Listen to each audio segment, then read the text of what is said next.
You ready, buddy? You gonna be all right? Hey, folks, if it's me and Kev, that means you're watching the Friday Freefly. And as usual, we're filming live at Wando's Bar and Grill in Madison, Wisconsin, corner of Francis and University, where Madison's cultured booze weasels go to get lit. We have a new sponsor this week. Bacardi, how about that, huh? The bat, the Puerto Rican bat. Bacardi is now an official sponsor of the Friday Freefly. In honor of that, we are rocking a little Bacardi. Thank you much.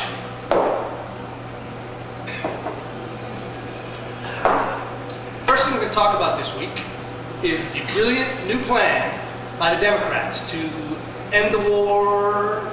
Well, they're not really sure. No, well, just our pullout plan.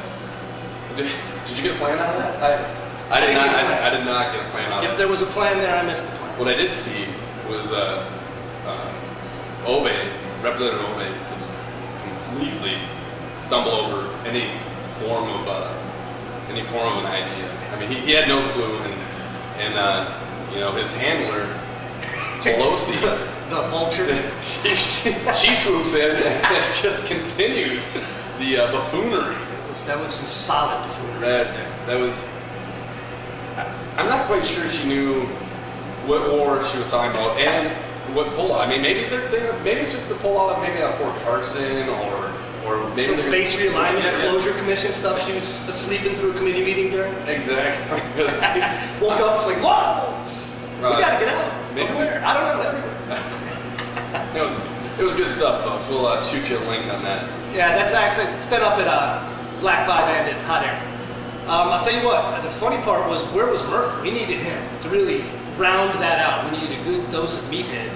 Just to completely make sure that I'm sure the clown car pulled up. But he was just stuck doing a Chinese fire drill in the clown car. All right. I'll tell you what, next thing we're going to discuss is a little bit of Iran.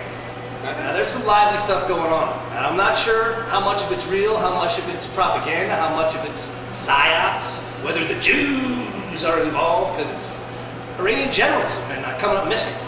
Senior officials in the Iranian regime. Report coming out of Israel actually from a London-based Arabic paper states that an Iranian general was captured by the U.S. Well, they're not sure if it was the U.S. or Mossad or whatever. It's obviously you got to have the Israelis involved to make it a Zionist neocon conspiracy. That's all. Well, yeah. Always better. We are a Zionist regime, and our handlers, Israelis, are bound and determined to wipe out the whole Arab race. So thank God the Iranians are there. But as far as capturing or a defection of a general out of Iran, I certainly don't believe this. I do believe that maybe Iranian generals might be showing up dead in a ditch somewhere with a bullet in the back of their head. Well, now, if that's the case, see, here's the problem I see for the Iranians, is even if it's not true, it's brilliant propaganda, because it would allow anyone who's considering it to say, hey, if the rats are leaving the ship, might be time to bail now while I can still get some kind of decent deal. You know, once we've got their nuke plants, how many more Iranian scientists or generals do we need, right? This guy was supposedly operating in Iraq as a member of the Quds Revolutionary Guard, so he was running agents. Apparently, now, once again, this is a single-sourced thing from a London-based Arabic paper. There's a name I didn't write down. There's a link. All right, what else we got, Kev? You got anything else you're pissed about? I am absolutely not all that pissed about anything. I really wanted to blast it right this week, you know, because I am about as middle of the road as we can get. But right. Oh, good Lord! You're the middle of the road on a path not traveled. All right, dude. Well, all right. I'm far outside everybody's, but the right doesn't seem to be doing anything to incur my wrath, and the left is a joke, and I can't even get really upset about that. All right, how about Gonzalez and firing all those U.S. attorneys? That was kind of pathetic. Doesn't that piss you off at all? No. Really? Me either, man. It doesn't bother me. I tried to get pissed about it. It didn't work. I'm like, I watched the guy on TV last night, and I couldn't just. He was like, the guy. I don't know who was grilling him. He's like, why should I resign? I'm not He's like, make me. I'm Alberto Gonzalez. Make me resign. If the president doesn't want me around, okay. But at this point, I don't think I need to resign. I'm making a good amount of cash. I could probably a free apartment, you know. Drivers. Buffers, you know. It's all the usual executive cabinet perks. Yeah, I'm with you there. I think it was, the funny thing about it was there was no need to do anything other than say, yeah, we fired him. We wanted to put out some more, but they weren't doing what we wanted.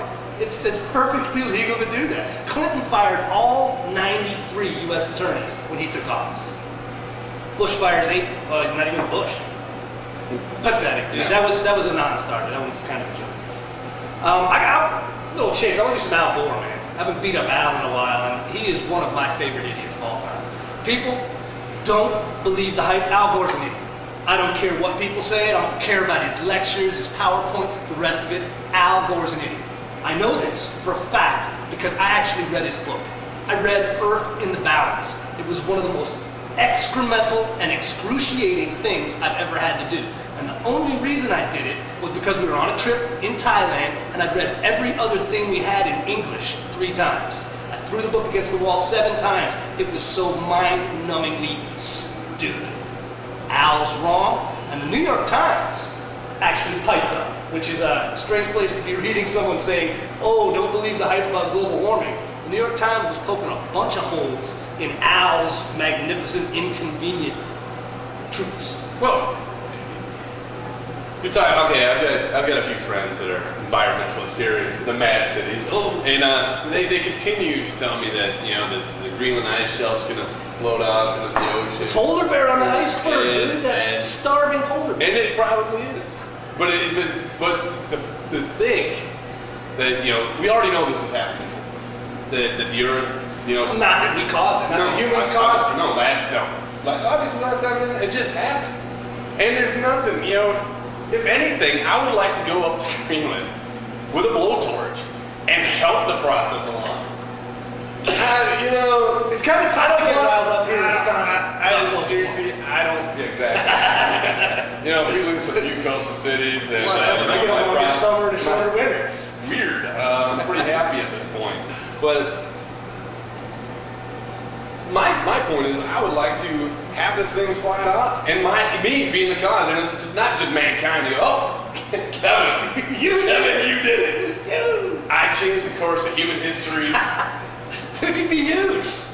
That's a march. Screw Hitler, screw Napoleon, screw Stalin, screw Mao. Dude, is that the ultimate nihilist expression then? You would be the ultimate nihilist if you personally were responsible. Like, dude, remember the time I got protested here in Madison? Personally protested because I was wearing a suit downtown and La Raza was out doing some Uno Dos Tres chanting, marching around. And they saw me standing there. I was reading a newspaper, drinking Starbucks in my suit. And they came and they marched up to me and they chanted all the way around me and went around me in a circle for like 2 minutes because I was the man. Well, you are. So you would be the ultimate nihilist if you personally were responsible for destroying the ecosystem. It is really great that Al Gore can jump on this bandwagon, blame all of humankind. But you know, maybe Al Gore, you're right, Al Gore, but I'm pretty sure you own probably a few cars, and probably a big ass mansion, probably a jet. They did the energy records on his mansion. It is a sink. It is a huge energy. You know, if you're gonna, spew all this shit from your pie hole, at least, at least do some. Have a windmill up, have some black Walk a little panels walk up, in your Birkenstocks.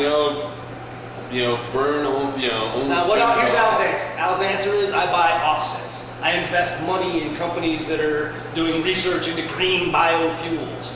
So I get to have my private planes, and I get to fly around the world and give my little slideshow and tell everybody that polar bear is starving, even though polar bears overall are about doubling their numbers and aggravating the crap out of the Alaskans and Canadians people.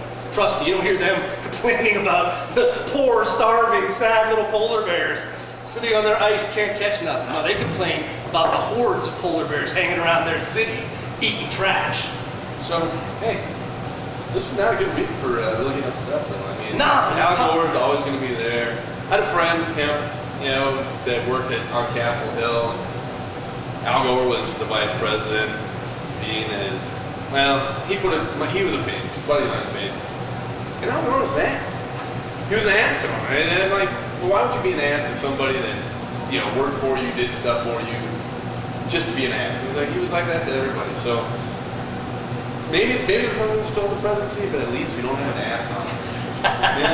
As a lot of people would argue with you that W may not be an ass, but he's a jackass. Either way. Hey, I gotta say one nice thing about Al Gore though. The dude catches a lot of crap from a lot of people for the supposed claim that he said he invented the internet. Hey, thank you for the porno. I really appreciate it. Porno did build the World Wide Web, because that's the first thing you can convince people to give a credit card to pay for. But Al Gore, when he was a senator, I remember a long time ago, his name coming up in conjunction with the information superhighway, where Al was championing it. People were trying to defund stuff. It was still a DARPA project. It was still military funding. Al was definitely in the forefront of people who were calling for the building of an information superhighway. So to that extent, it's basically a bum rap for him. He was definitely a pioneer, involved to the extent that any government official can by providing the money for building the internet. And W catches a bum rap too for saying the whole internet's thing. Because there's more than one internet. Yeah. Christ, the military's got 2 or 3 of their own that backbone the world. And there's 3 commercial ones. 4 offhand. Right. So obviously W had come from a briefing where somebody was talking about the internet. He is a bit of an idiot, trust me. I'm not saying he's not an idiot. But both Gore and W catch a little unnecessary, unjustified garbage about those particular. I wouldn't go so far as say that the guy's an idiot. But, Well, Al Gore or W? Al Gore isn't it. I'm standing by that. W he's got an MBA from Harvard. Hey. You got to be a brainiac to do that, or have enough money to pay a brainiac. Either way. It works out. You're smart enough. I'm just saying. So anyway, I think it's time to wrap this up. I think next week we'll probably have to dig deeper and find ourselves something a little more aggravating. Hopefully something stupid will happen. I think odds are in favor of something idiotic happening. Always something stupid. Right on. Well, hey, I'd like to thank our sponsor, Bacardi rum.